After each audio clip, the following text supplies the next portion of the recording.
Have you ever sent a message to someone you care about, someone you thought cared about you, and they just didn't reply? Not for a minute, not for an hour, but long enough for your mind to start spinning. Long enough for you to check your phone again and again. Long enough for that quiet little voice inside your head to whisper, maybe they just don't care anymore. And the worst part isn't the silence itself. The worst part is what you do with it. Because in that silence, your brain starts writing stories. Stories about rejection, stories about being unwanted, stories about something you must have done wrong. But here's the thing most people never consider: what if that silence has almost nothing to do with you? What if the person ignoring you isn't sending a message at all, but is trapped inside a process they don't even understand themselves? That's what we're going to uncover today. And I need to tell you right now, this is not a typical video about someone being rude or losing interest. What you're about to hear will fundamentally shift the way you read other people's behavior, especially the people closest to you. So if you're new here, take a second, subscribe, drop a like, because this is the kind of content that changes how you see your relationships. Stay until the end, because the last part of this video might be the most important thing you hear all week. Let's start with something simple. Picture this. You're at dinner with a friend. You're telling them about something that happened to you, something important, something emotional. And right in the middle of your sentence, they pick up their phone. They glance at the screen. They don't say anything. They don't respond to what you just said. For a few seconds, maybe more, you simply don't exist to them. Now, most people in that moment feel a flash of something. Irritation, hurt, a tiny sting of rejection. And most people would internalize it. They'd think they're not interested, or worse, I'm not interesting. But what actually just happened in that person's brain is far more complex than simple disinterest. Neuroscience tells us something fascinating about human attention. The brain doesn't multitask the way we think it does. When someone shifts their focus, even for a moment, their brain essentially closes one door before opening another. It's not that they chose the phone over you. It's that their brain, under the surface, was already managing a competing signal, maybe stress, maybe a thought that had been circling all day, maybe an emotional pressure they hadn't processed yet. And the phone was simply the exit route their mind found in that moment. This is what psychologists call attentional capture. It's involuntary, it's not a decision, it's a neurological reflex. And it looks, from the outside, exactly like being ignored. But let me take this deeper, because that dinner table moment, that's the easy one. The harder one, the one that keeps people up at night, is when someone you love, someone who normally replies, someone who's normally warm and present, suddenly goes quiet. Not once, not randomly, but in a pattern. Sometimes they're there, fully engaged, fully connected. And sometimes they vanish, not physically, not officially, but emotionally. They become unreachable, distant. Like there's a glass wall between you and them that wasn't there yesterday, and you have no idea why. This is the pattern that causes the most damage in relationships, not because of what's actually happening, but because of how we interpret it. When someone is inconsistently available, our brains don't treat it as a neutral event. We treat it as a threat. And this is deeply rooted in how we evolved. Thousands of years ago, if someone in your social group suddenly withdrew their attention from you, it could mean danger. It could mean you were being pushed out of the group. It could mean survival was at risk. So our brains developed a hypersensitivity to social withdrawal. We feel it before we think about it. The pain of being ignored activates the same neural regions as physical pain. This isn't metaphor. Brain imaging studies have shown that social exclusion lights up the anterior cingulate cortex, the same area that responds when you touch something burning hot. So when someone ignores you, your body reacts as if you've been hurt. Because, neurologically, you have been. But here's the part most people miss completely. The person doing the ignoring, in many cases, is not trying to hurt you. They may not even realize they're doing it. And the reason why comes down to something most people have never heard of, or if they have, they've never applied it to this specific situation. It's called cognitive load theory, and it changes everything. Your brain has a limited capacity for processing. Think of it like bandwidth.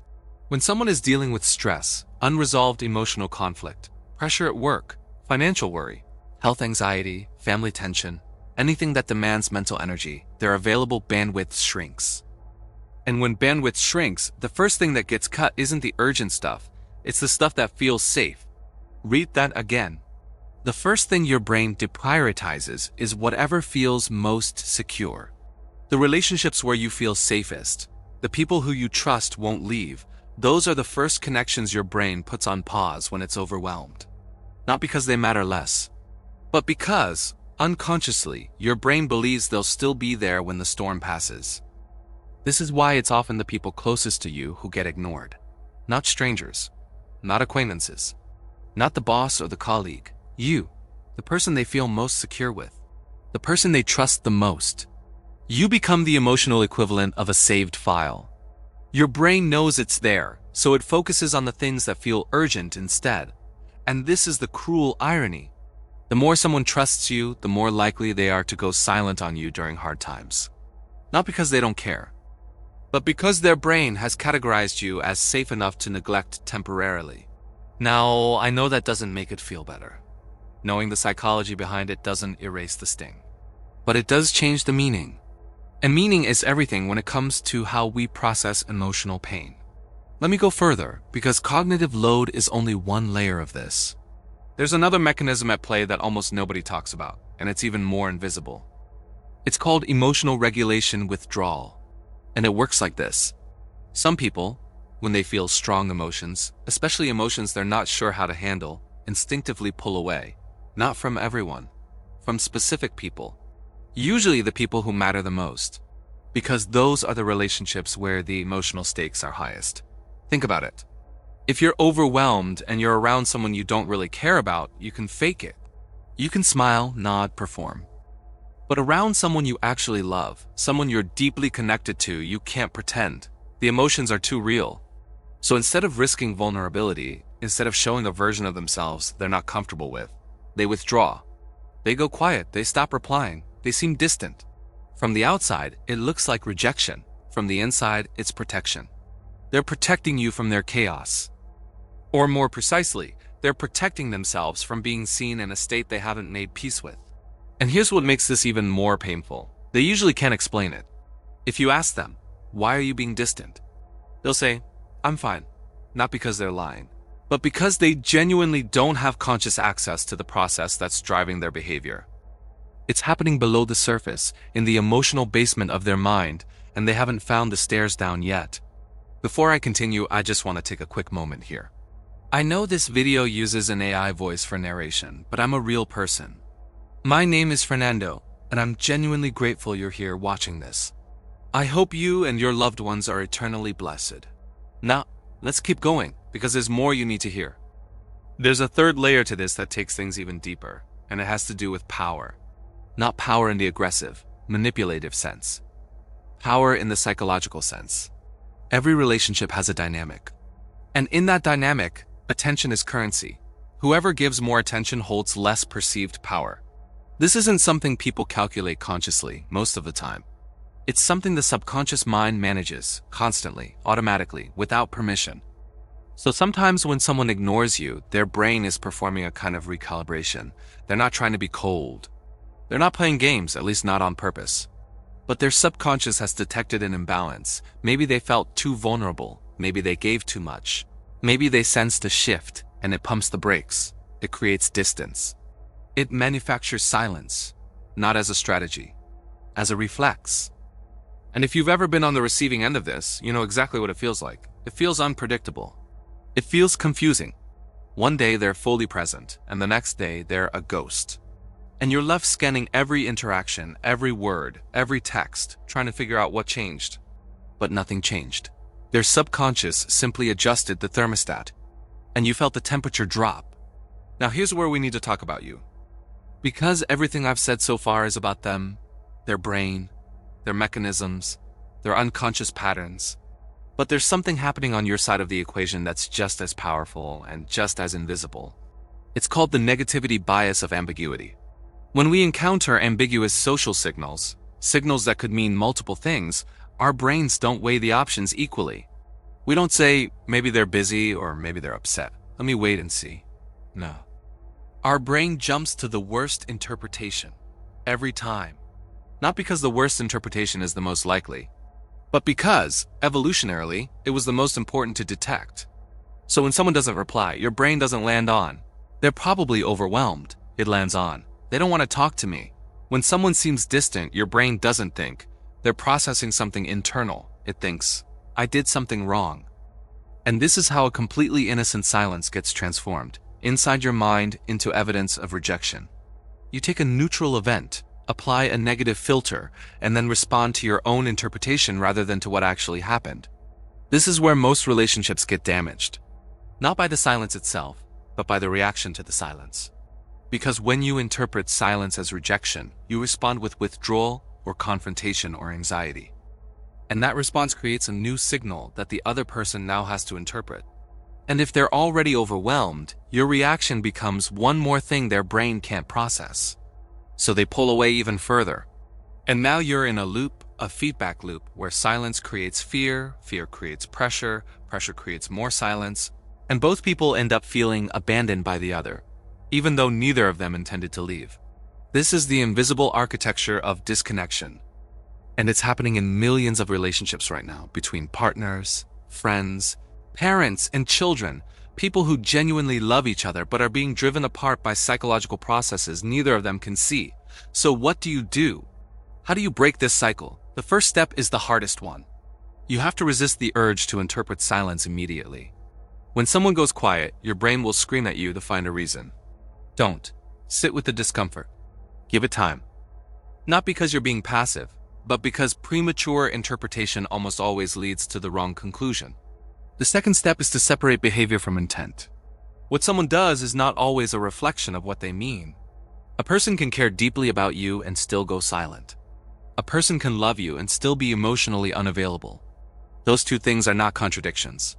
They are the reality of being human. We are all at times incapable of showing up for the people we care about most. Not because we don't want to, but because our internal world is louder than our external one. The third step is to communicate without accusation.